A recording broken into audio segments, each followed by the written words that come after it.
Everyone, welcome back to my YouTube channel. तो दोस्तों, ये वीडियो उनके लिए हेल्पफुल है जो आज झारखंड जीएनएम का एग्ज़ाम दे के आए हैं। ठीक है, झारखंड जीएनएम का जो भी बच्चे एग्ज़ाम दे के आए हैं वो अपना आंसर की मैच कर लेंगे। इसमें हम लोग बात करेंगे फिजिक्स का। ठीक है, इसमें केवल अभी हम लोग बात करेंगे फिजिक्स का आंसर की। तो जो भी एग्ज़ाम दे के आए हैं वो मैच कर लीजिए और जितना कितना सही हुआ है आपका वो आप कमेंट कर सकते हैं। ठीक है, इसमें हम लोग सीधा बात करेंगे क्वेश्चन और उसका सही आंसर क्या होगा। ठीक है, तो चलिए स्टार्ट करते हैं। तो पहला क्वेश्चन था, a ray of light through the dash of a lens passes without suffering any deviation. इसका जो है ऑप्शन दिया हुआ है, A principal focus, B optical centre, C centre of curvature और डी नन ऑफ मेंशन। तो इसका जो दोस्तों आंसर होगा वो होगा बी। अब नेक्स्ट क्वेश्चन की ओर हम लोग बढ़ते हैं। 32 number, the SI unit of power of a lens is, option दिया हुआ है सेंटीमीटर, डायोप्टर, जूल और वाट। तो इसका जो करेक्ट आंसर हो जाएगा वो हो जाएगा डायोप्टर।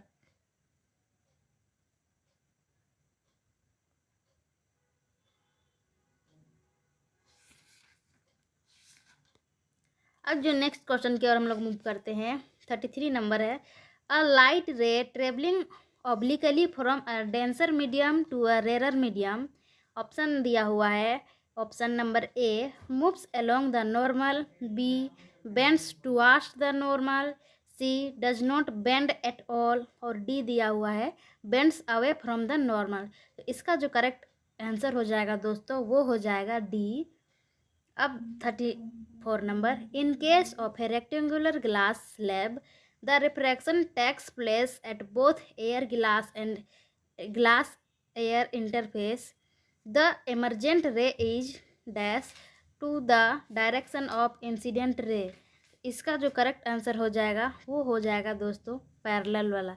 ये जो है, अब हम लोग नेक्स्ट क्वेश्चन की ओर मूव करते हैं। तो 35 नंबर में था, 2.0 सेंटीमीटर लंबी वस्तु को 10 सेंटीमीटर फोकस दूरी के उत्तल लेंस के मुख्य अक्ष के लंबवत रखा गया है। लेंस से वस्तु की दूरी 15 सेंटीमीटर है। प्रतिबिंब का आकार ज्ञात कीजिए। इसमें जो ऑप्शन दिया हुआ है 2.5 सेंटीमीटर, 2.0 सेंटीमीटर, -3.0 सेंटीमीटर और डी दिया हुआ है -4.0 सेंटीमीटर। तो इसको हम लोग सॉल्व करेंगे। ये चूँकि मैथमेटिकल क्वेश्चन है, अगर इसको हम लोग सॉल्व करेंगे तो आ जाएगा हम लोग का डी। क्वेश्चन नंबर इसका जो सही आंसर हो जाएगा वो हो जाएगा डी। अब हम लोग नेक्स्ट क्वेश्चन की ओर बढ़ते हैं। 36 नंबर, समतल दर्पण द्वारा बनाया गया प्रतिबिंब हमेशा डैश होता है। ऑप्शन है इसका आभासी और सीधा, बी है वास्तविक और सीधा, सी है आभासी और उल्टा और डी है वास्तविक और उल्टा। इसका जो आंसर हो जाएगा वो हो जाएगा ऑप्शन नंबर ए आभासी और सीधा। 37 नंबर क्वेश्चन है। अब परावर्तन के नियम सभी प्रकार के डैश पर लागू होते हैं। ऑप्शन दिया हुआ है, ए अवतल दर्पण, बी उत्तल दर्पण, सी परावर्तक सतहें और डी लेंस। तो इसका जो करेक्ट आंसर हो जाएगा वो हो जाएगा सी परावर्तक सतहें। अब आगे हम लोग बढ़ते हैं क्वेश्चन नंबर 30 और की ओर। 30 और में दिया हुआ है 38 में, एक गोलाकार दर्पण की परावर्तक सतह के केंद्र एक बिंदु से है, इसे डैश कहा जाता है। तो दोस्तों इसको बताना है इसको क्या कहा जाता है। ऑप्शन दिया हुआ है, ए वक्रता केंद्र, बी मुख्य धुरी, सी ध्रुव और डी मध्य बिंदु। तो इसको जो है सी। अब आगे के क्वेश्चन हम लोग देखते हैं। 39 नंबर, एक गोलाकार दर्पण के ध्रुव और मुख्य फोकस के बीच की दूरी को क्या कहते हैं। इसका जो करेक्ट आंसर हो जाएगा वो हो जाएगा ऑप्शन नंबर डी। अब आगे की हम लोग मूव करते हैं। क्वेश्चन नंबर 40, छोटे द्वार को वाले गोलाकार दर्पणों के लिए वक्रता त्रिज्या बराबर डैश पाई जाती है। तो इसका जो करेक्ट आंसर हो जाएगा वो हो जाएगा फोकस लंबाई का दोगुना। ऑप्शन नंबर ए। 41 में हो जाएगा, एक व्यक्ति मायोपिया और हाइपरमेट्रोपिया दोनों से पीड़ित है। दोष को ठीक करने के लिए डैश लेंस की आवश्यकता होती है। तो किस लेंस की आवश्यकता होती है? तो दोस्तों ये इसका जो ऑप्शन नंबर है वो हो जाएगा ए, द्विफोकल लेंस। अब है 42 नंबर। अब आते हैं हम लोग 42 नंबर क्वेश्चन में। इसमें दिया हुआ है एक त्रिभुजाकार कांच के प्रिज्म में इसके दो पार्श्व फलकों के बीच के कोण को प्रिज्म का डैश कहा जाता है। इसका जो करेक्ट आंसर है वो हो जाएगा सी, कोण। अब हम लोग पढ़ते हैं आगे की ओर। 43 नंबर क्वेश्चन है, इसको हम लोग देख सकते हैं इंग्लिश में। The peculiar shape of the prism makes the emergent ray bend at an angle to the direction of incident ray. This angle is called the angle of, option दिया हुआ है डेविएशन, रिफ्रैक्शन, प्रिज्म और D में दिया हुआ है none of the mentioned. इसका जो करेक्ट आंसर हो जाएगा वो हो जाएगा डेविएशन। इसको हम लोग जो है हिंदी में भी बोल सकते हैं। तो हिंदी में देखेंगे, हिंदी में दिया हुआ है प्रिज्म का अजीबोगरीब आकार निर्गत इमर्जेंट किरण को आपतित किरण की दिशा से एक कोण पर मोड़ देता है। इस कोण को डैश का कोण कहा जाता है। इसमें ऑप्शन दिया हुआ है विचलन, अपवर्तन, प्रिज्म और उल्लेखित में से कोई नहीं। तो यहाँ पे है जो करेक्ट आंसर हो जाएगा वो हो जाएगा ए, विचलन। इस कोण को क्या कहते हैं दोस्तों? इस कोण को कहते हैं विचलन का कोण। अब हम लोग आगे की ओर हम लोग बढ़ते हैं। 44 नंबर, प्रिज्म से गुजरते समय किस रंग का प्रकाश सबसे कम मुड़ता है? Which colour of light bends least when passing through the prism? जो प्रिज्म है उसमें किस रंग का प्रकाश सबसे कम मुड़ता है? इसका जो करेक्ट आंसर हो जाएगा वो हो जाएगा ऑप्शन नंबर ए, रेड कलर का। बोले अब आते हैं हम लोग नेक्स्ट क्वेश्चन की ओर। क्वेश्चन दिया हुआ है वास्तविक सूर्यास्त और अस्पष्ट सूर्यास्त के बीच समय क्या अंतर है? ऑप्शन दिया हुआ है 2 सेकेंड, 20 मिनट, 20 सेकेंड या 2 मिनट। तो इसका जो करेक्ट आंसर हो जाएगा वो हो जाएगा ऑप्शन नंबर डी, 2 मिनट। अब हम लोग नेक्स्ट क्वेश्चन की ओर बढ़ते हैं। क्वेश्चन नंबर जो है 46 नंबर। इसमें दिया हुआ है which type of mirror is used by dentist to see large image of the teeth of patient?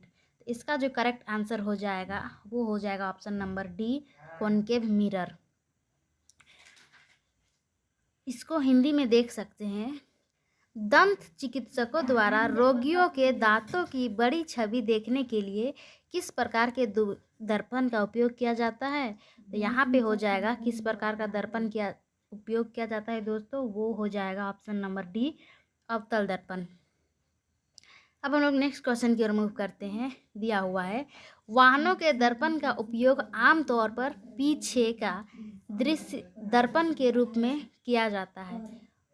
Dash होते हैं। ऑप्शन दिया हुआ है समतल दर्पण, उत्तल दर्पण, अवतल दर्पण और उल्लेखित में से कोई नहीं। तो इसका जो करेक्ट आंसर हो जाएगा वो हो जाएगा उत्तल दर्पण, option number B. Next question की ओर बढ़ते हैं हम लोग। 48 नंबर में छवि की ऊंचाई और वस्तु की ऊंचाई के अनुपात को डैश कहा जाता है? तो इसको जो है इसका करेक्ट आंसर हो जाएगा ए, आवर्धन कहा जाता है। इसी को अब हम लोग नेक्स्ट क्वेश्चन की ओर मूव करते हैं। Question number 49। किसी मोटर गाड़ी पर पीछे का दृश्य देखने के लिए प्रयुक्त उत्तल दर्पण की वक्रता त्रिज्या 3 मीटर है। यदि एक बस इस दर्पण से 5 मीटर की दूरी पर स्थित है तो प्रतिबिंब की स्थिति ज्ञात कीजिए। तो दोस्तों इसको अगर हम सॉल्व करेंगे इसका जो करेक्ट आंसर आ जाएगा वो आ जाएगा ऑप्शन नंबर सी, दर्पण के पीछे 1.15 मीटर। नेक्स्ट क्वेश्चन है 50 नंबर। 4.0 सेंटीमीटर आकार की एक वस्तु को 15.0 सेंटीमीटर फोकस दूरी के अवतल दर्पण के सामने 0 सेंटीमीटर पर रखा गया है। शार्प प्रतिबिंब प्राप्त करने के लिए दर्पण से कितनी दूरी पर एक पर्दा रखा जाना चाहिए? तो इसका जो करेक्ट आंसर हो जाएगा वो है ऑप्शन नंबर ए, दर्पण के सामने 37.5 सेंटीमीटर। अब आते हैं क्वेश्चन नंबर 51 की ओर। इसमें पूछा है कोलाइडल कणों द्वारा प्रकाश के प्रकीर्णन की घटना डैश को जन्म देती है। तो इसका जो करेक्ट आंसर है वो हो जाएगा ऑप्शन नंबर बी, टिंडल प्रभाव। इसका जो करेक्ट आंसर हो जाएगा दोस्तों वो हो जाएगा ऑप्शन नंबर बी, टिंडल प्रभाव। इसी को बोलते हैं टिंडल इफेक्ट। 52 में क्वेश्चन नंबर 52 में पूछा है यदि पृथ्वी पर वायुमंडल नहीं होता तो प्रकीर्णन नहीं होता तब आकाश डैश कैसा दिखता? ऑप्शन दिया हुआ है सफ़ेद, लाल, नीला और अंधेरा। इसका जो करेक्ट आंसर हो जाएगा वो हो जाएगा अंधेरा, डी नंबर, मतलब डार्क। 53 क्वेश्चन नंबर है साफ आसमान का रंग नीला क्यों है? तो दोस्तों इस क्वेश्चन का जो करेक्ट आंसर है वो हो जाएगा ऑप्शन नंबर ए, प्रकाश के प्रकीर्णन के कारण। जो आसमान का साफ रंग होता है वो कैसा रहता है? नीला दिखाई देता है। और वो नीला किस लिए होता है? प्रकाश के प्रकीर्णन के कारण।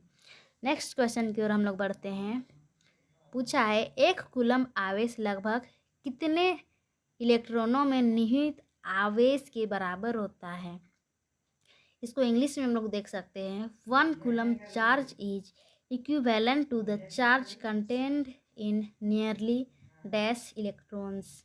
तो इसका जो करेक्ट आंसर हो जाएगा वो हो जाएगा ऑप्शन नंबर डी, 6 × 10⁻18। अब हम लोग नेक्स्ट क्वेश्चन की ओर मूव करते हैं। क्वेश्चन नंबर है 55। पूछा है विद्युत विभवांतर की एसआई इकाई क्या है? मतलब the SI unit of electric potential difference is. तो इसका जो करेक्ट आंसर है वो हो जाएगा ऑप्शन नंबर डी, वोल्ट। इसको डिनोट किससे करते हैं? वी से डिनोट करते हैं। नेक्स्ट क्वेश्चन है 56 नंबर। एक सामान्य आँख उन वस्तुओं को स्पष्ट रूप से देख सकती है जो डैश है। तो इसका जो करेक्ट आंसर है वो हो जाएगा ऑप्शन नंबर ए, 25 सेंटीमीटर और अनंत के बीच में। नेक्स्ट क्वेश्चन है 57 नंबर। आँख के लेंस की वक्रता को कुछ हद तक डैश द्वारा संशोधित किया जा सकता है। किसके द्वारा संशोधित किया जा सकता है? तो इसका जो करेक्ट आंसर है वो है सिलियरी मांसपेशी द्वारा। मतलब सिलियरी मसल्स के जो द्वारा है उसके द्वारा हम आँख की लेंस को वक्रता त्रिज्या को कुछ हद तक संशोधित कर सकते हैं। नेक्स्ट क्वेश्चन है निकट दृष्टि दोष को उपयुक्त क्षमता के डैश लेंस का उपयोग करके ठीक किया जा सकता है। जो निकट दृष्टि दोष है दोस्तों उसको किस लेंस का उपयोग के द्वारा हम लोग ठीक कर सकते हैं? तो इसका जो करेक्ट आंसर है वो हो जाएगा ऑप्शन नंबर सी, अवतल लेंस, या फिर इसी को बोलते हैं अंग्रेजी में कॉनकेव लेंस। 59 नंबर क्वेश्चन है डैश वाला व्यक्ति दूर की वस्तु को स्पष्ट रूप से देख सकता है लेकिन पास की वस्तु को स्पष्ट रूप से नहीं देखा जा सकता है। तो इसका जो करेक्ट आंसर है वो हो जाएगा ऑप्शन नंबर ए, दीर्घ दृष्टि दोष। इसको बोल सकते हैं हाइपरमेट्रोपिया। मतलब जो है दीर्घ दृष्टि दोष से जो पीड़ित व्यक्ति है वो सामने की वस्तु को तो नहीं देख सकता है लेकिन दूर की जो वस्तु है उसको जो है स्पष्ट रूप से वो देख सकता है।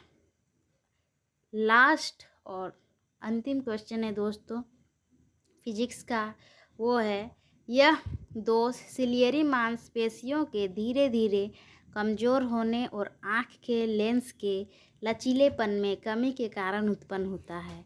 तो इसका जो करेक्ट आंसर हो जाएगा दोस्तों वो हो जाएगा ऑप्शन नंबर डी, जरा दूर दृष्टि। तो यहीं पे हम लोग का जो क्वेश्चन है वो समाप्त होता है। तो अब आप करेक्ट आंसर मैच करके अपने अपने नंबर को कमेंट बॉक्स में कमेंट कर सकते हैं। धन्यवाद।